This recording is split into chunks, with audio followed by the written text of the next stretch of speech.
Hello বন্ধুরা, good morning. Papai Sonai lifestyle ব্লগে তোমাদের অনেক স্বাগতম আর অনেক ভালোবাসা জানিয়ে আজকের ব্লগটা শুরু করছি। কাক ভোর থেকে উঠে বন্ধুরা শুরু হয়ে যায় কাজকর্ম, কী আর বলবো। ঘুম থেকে ওঠা থেকে শুরু করে শুতে যাওয়ার আগে পর্যন্ত কাজের আর যেন শেষ নেই। ভাগ্যে রাত্রির বলে একটা বস্তু ছিল, না হলে হয়তো সারাদিনই কাজকর্ম করে যেতে হতো। চা খেয়ে ফ্রেশ হয়ে চলে এসেছি রান্নাঘরে, একদম রিফ্রেশ মুড। ভাতটা বসিয়ে দিলাম কারণ সকালে রান্নাবান্নার প্রচণ্ড তাড়া। আর ভাতটা বসে ওদিকে কুটনোগুলো মোটামুটি রেডি করে নিয়েছি, মোটামুটি মানে কি পুরোই রেডি করে নিয়েছি। আর এই যে 5 ফোড়ন দিয়ে উচ্ছে চচ্চড়ি বসাচ্ছি, মানে আজকে লাঞ্চে সুগার ফ্রি রান্নাবান্না যাকে বলে, আলু মিষ্টি কিছুই পড়বে না। আর এখন যে দিনকাল, যত আলু মিষ্টি কম খাওয়া যায় ভালো। চলো ওদিকে উচ্ছে চচ্চড়িটা বসে ছোটো গ্যাসে সরিয়ে দিলাম। আর এখানে আলু চচ্চড়ি বসাচ্ছি, জলখাবারে খাওয়া হবে রুটি মুড়ির সঙ্গে। ওই জন্য এই বেলাটা সুগার ফ্রি নেই, লাঞ্চে একদম সুগার ফ্রি রান্না বান্না। চলো তাহলে আলু চচ্চড়িটা রান্না করে নিই। আর একদম ফোড়ন টোড়ন দিয়ে কুকারেই বসিয়ে দিচ্ছি, কারণ সকালে যদি বেশি তরিজুত করে করতে যাই, ওদিকে 9টার ভেতর রান্নাবান্না কমপ্লিট করতে পারবো না। আবার ছেলেকে আনা, তাকে আনার পর খেতে দেওয়া, নিজের খাওয়া, স্নান করা, সমস্ত কিছু কাজকর্ম পড়ে থাকে। ওই জন্য একটু তাড়াহুড়ো করছি। আর এই যে আমার কি শান্তি আছে চা চা করে, তোমাদের দাদা এত পরিমাণে চা খায় যে চিন্তা করতে পারবে না। এটা বোঝে না যে সকালে রান্নাবান্নার কতটা চাপ থাকে। চা চা করে মাথা খারাপ করে দেয়। আমিও এক এক সময় হয়তো মাথা গরম করে চেঁচামেচি করে কি করব বলো, সব ভাগে ভাগে রান্না জানো। ভাতের সঙ্গে 2 রকম তরকারি, আবার ডালিয়া রান্না করব, ওদিকে আবার রুটি তরকারি, আমি পারি। এই দেখো চাটা করে দিয়েছি, চেঁচামেচি করছিলাম বলে কটা চিংড়ি মাছ বেছে দিল, যেটুকু ভোলানো যায়। আর আমার কাজ তো আমাকে করতে হবে। ও বেছে দেওয়ার পর অনেকগুলো বাকি ছিল, আমি আবার চিংড়ি মাছগুলো ছাড়িয়ে বেছে পরিষ্কার করে ধুয়ে নুন হলুদ মাখিয়ে ভেজে নিচ্ছি। লাউ চিংড়ি করবো জানো তো। বাজারের এত পরিমাণে দাম যে আমাদের নিম্ন মধ্যবিত্ত পরিবারে হাত লাগাতে পারছি না জানো, এমন অবস্থা হয়ে গেছে। কি করে যে আমরা বেঁচে থাকবো সেটাই হয়ে গেছে দায়। এত বাজার দোকান হাই, দেখা যাক কত দূর কী হয়। রান্নাবান্নাটা তো করতে থাকি।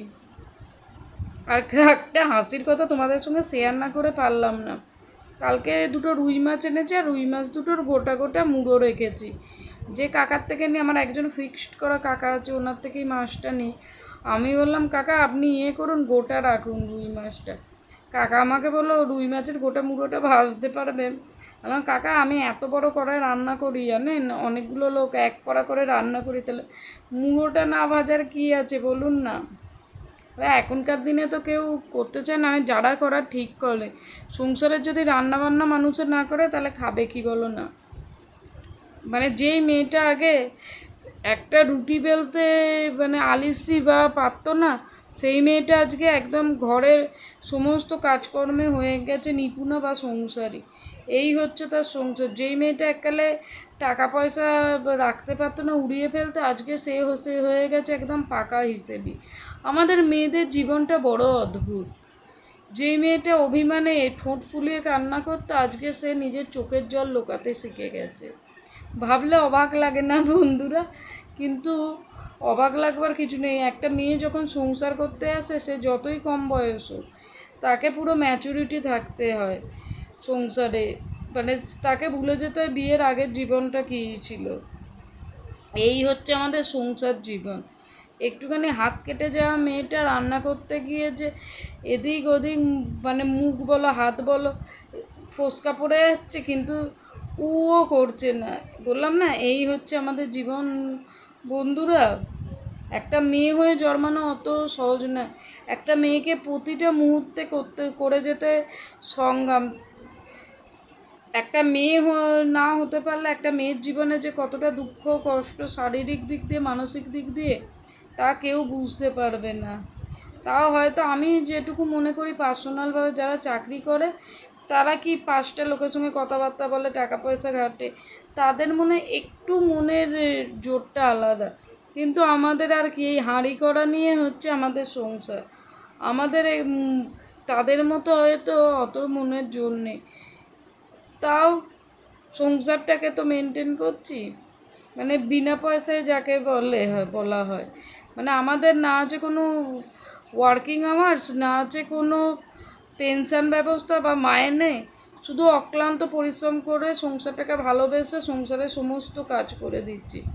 আমরা একটা অ্যালার্ম ঘড়ি, সকালে আমাদের আর ঘুম পায় না, যখন যে সময় বলে তাকে উঠে ডেকে দিতে হয়। আমরা হচ্ছে একজন সিকিউরিটি গার্ড। মানে একটা গোটা ধরো আমার বাড়িটা, আমি আমাকে দিয়ে উদাহরণ দিয়ে তোমাদের বলছি, এত বড় বাড়িটাকে সকাল থেকে ঘুম থেকে ওঠা থেকে রাত্রির অবধি মেনটেন করা। হ্যাঁ, আমি একজন রাঁধুনি, 3-4 টাইম রান্না করে এতগুলো লোককে খাওয়ানো। আমি একজন কেয়ারটেকার, হ্যাঁ, ছেলে মেয়েদের খেয়াল রাখি। আমি একজন ধোপাও বটেই, দেখো না জামা কাপড়গুলো কেচে শুকোতে দিচ্ছি।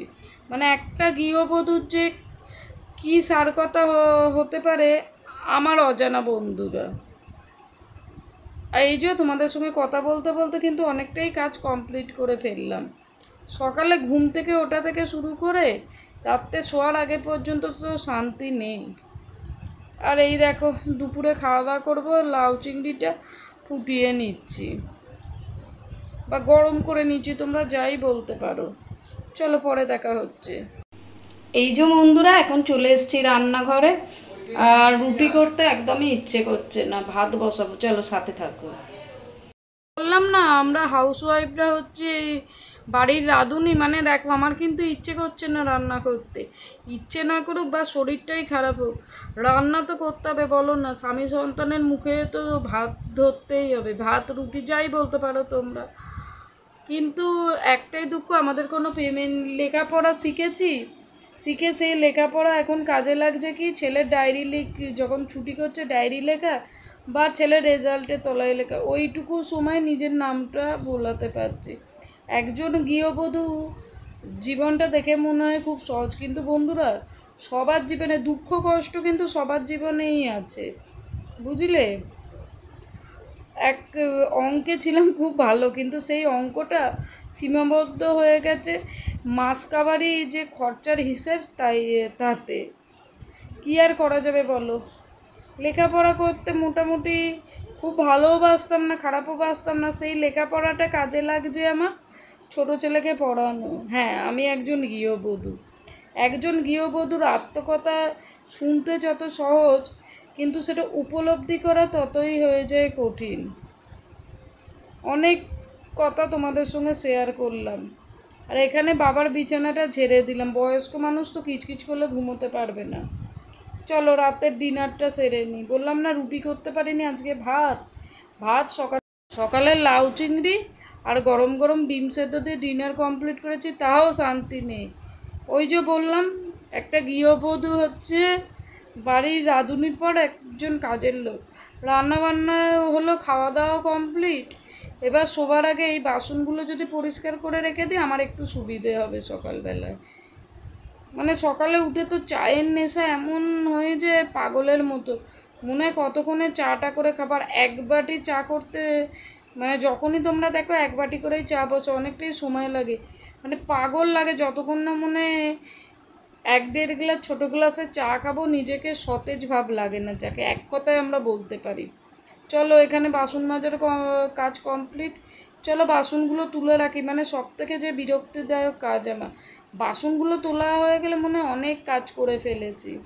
আর এদিকে রান্নাঘরটাও পরিষ্কার করে নেবো, কেন বলো তো, তোমাদের দাদা সকালে বেরোবে তো, একটা মেয়ে ছেলে আর বেটা ছেলে ধৈর্য থাকে প্রচুর ডিফারেন্স যাকে বলে। আমরা ঠিক রান্নাঘর যদি অপরিষ্কার থাকে, একটু ন্যাকড়া খেয়েছে বুলিয়ে রান্নাঘরটাকে ঝকঝক করে চাটা বসিয়ে দিলাম, কিন্তু একজন পুরুষ মানুষ কী বলো তো, চেঁচামেচি করে। তাহলে আজকের ব্লগটা এই পর্যন্ত, দেখা হবে নেক্সট ব্লগে।